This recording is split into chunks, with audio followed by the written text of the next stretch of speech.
Cabinet की बैठक, virtual बैठक आज मुख्यमंत्री शिवराज सिंह जी की अध्यक्षता में संपन्न हुई है,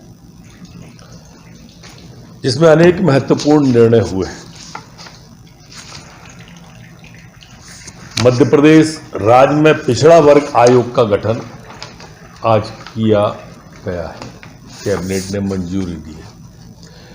यहां मैं यह कहना प्रासंगिक समझता हूं कि भारत सरकार के द्वारा पिछड़ा वर्ग आयोग को संवैधानिक दर्जा दिया गया था। उसी समय मुख्यमंत्री जी ने घोषणा की थी कि जो संवैधानिक दर्जा केंद्र सरकार ने पिछड़ा वर्ग आयोग को दिया है, वही राज्य सरकार भी देगी। इसमें एक अध्यक्ष, उपाध्यक्ष और 3 सदस्य होंगे। यहां भी एक बात और मैं कहना चाहूंगा कि पूर्व की सरकार ने कभी इतनी चिंता पिछड़े वर्ग की नहीं की। 27% आरक्षण का झंझोना पकड़ाकर जो इस तरह से उनको छला गया, उस 15 माह की पूर्ति माननीय शिवराज सिंह जी की सरकार पिछड़े वर्ग इस आयोग का दर्जा देने के बाद में, संवैधानिक दर्जा देने के बाद में, इसमें अधिकारियों को भी बुलाने का अधिकार इस आयोग को दिया गया है। नगर निगम में एक लंबे समय से मांग थी कि चंबल का पानी मुरैना आना चाहिए। उसकी पेयजल आवर्धन योजना जो थी और आसपास के जो निकाय थे, उनमें जलावर्धन योजना को भी आज स्वीकृति प्रदान की गई है। प्रदेश में संचालित यात्री बस वाहनों के देय मोटर कर यान में छूट प्रदान किए जाने वाले यानों को लंबित भुगतान एवं यानों की एकमुश्त भुगतान की अवधि 31/3/20 में वृद्धि करते हुए 31/3/21 और छूट देने का भी आज तय किया है। ये 2020 के माह के सितंबर के 50% की छूट और टैक्स पूर्णतः माफ 1 अप्रैल 2020 से 31/2020 तक की अवधि का पूर्णतः माफ किए जाने का भी निर्णय आज कैबिनेट के द्वारा लिया गया है। मांग चली आ रही थी, हमने देखा कि 15 महीने जो कांग्रेस की सरकार रही, उन्होंने हमारे एमपीआरटीसी के जो परिवहन निगम के कर्मचारी थे, इनको 15 महीने में तनख्वाह नहीं दी। आज मध्य प्रदेश कैबिनेट ने तय किया है कि वो 15 महीने से जो लंबित वेतन भुगतान इनका पड़ा हुआ है, इन सबको अब भुगतान करने का प्रस्ताव को आज कैबिनेट में जो आया था उसे अनुमोदित किया गया है। इसके अंदर जो महत्वपूर्ण कैबिनेट के अंदर प्रस्ताव आया, आज कृषक कल्याण योजना एक महत्वाकांक्षी योजना है। जो किसान सम्मान निधि माननीय प्रधानमंत्री जी ने 6,000 रुपया किसान के खाते में डाली थी, उसमें मुख्यमंत्री जी के द्वारा मध्य प्रदेश सरकार के द्वारा 4,000 रुपया मिलाया और 10,000 रुपया अब किसान के खाते में आएगा। छोटे से छोटा किसान जिस पे आधा बीघा भी है, 1 बीघा भी है, 5 बीघा है, 10 बीघा है, ये सब इसमें तिरोहित किए गए, सम्मिलित किए गए हैं। 77 लाख किसान थे, बढ़ के 80 लाख हुए। भले वे 85 लाख हो या जितने भी हो जाए, सभी को ये 10,000 रुपया साल का लाभ मिलेगा। यहां मैं ये कहना प्रासंगिक समझता हूं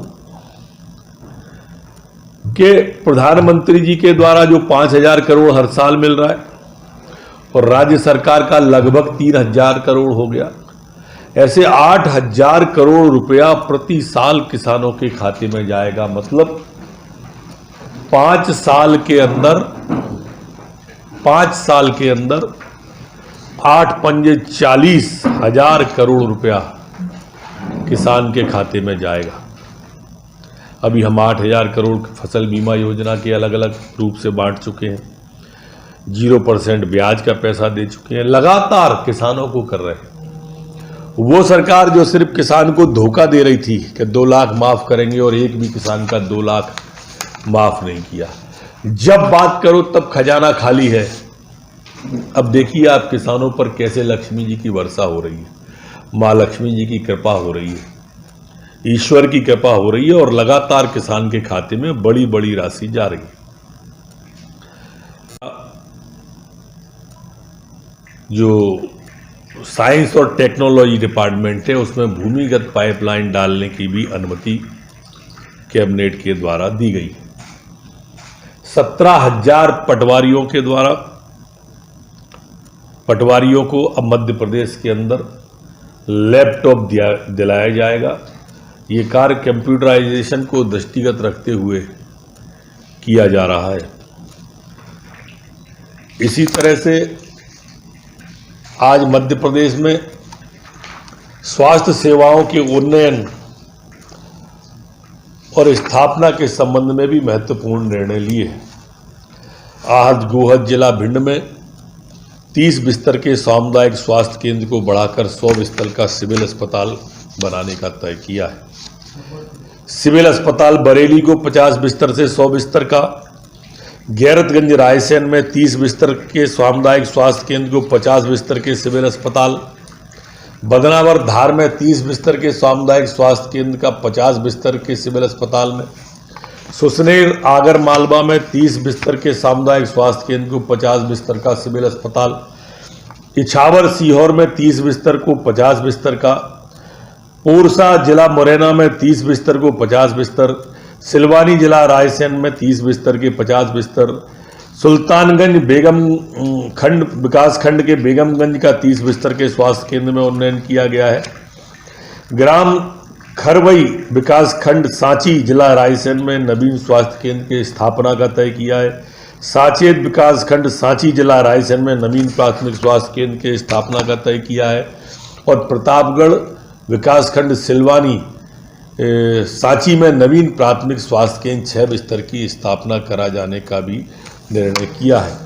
आज के निर्णय में यहाँ पर पद सैंक्शन भी किए गए हैं सभी अस्पताल के लिए।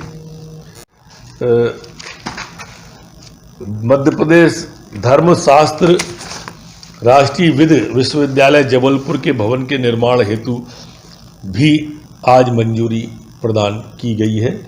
चर्चा इस विषय की भी हुई कि इसे विधि विभाग को दिया जाए, जो कि अभी लंबित है। इसी तरह से मुरैना के जौरा विकास खंड में आसान बैराज पर सिंचाई योजना को आज मंजूरी दी गई है। ये लंबे समय से जौरा में लंबित योजना है। इससे बहुत बड़े क्षेत्र में सिंचाई का साधन उपलब्ध होगा। काठन बृहद सिंचाई परियोजना छतरपुर की बड़ा मलहरा की भी प्रशासकीय स्वीकृति दी गई है। इससे 15,000 हेक्टेयर भूमि सिंचित होगी और ऊपर वाली जो जौरा की विकास खंड की आसन बैराज है उसमें 392.71 करोड़ और इसमें 112.83 करोड़ की लागत और खर्चा आएगा।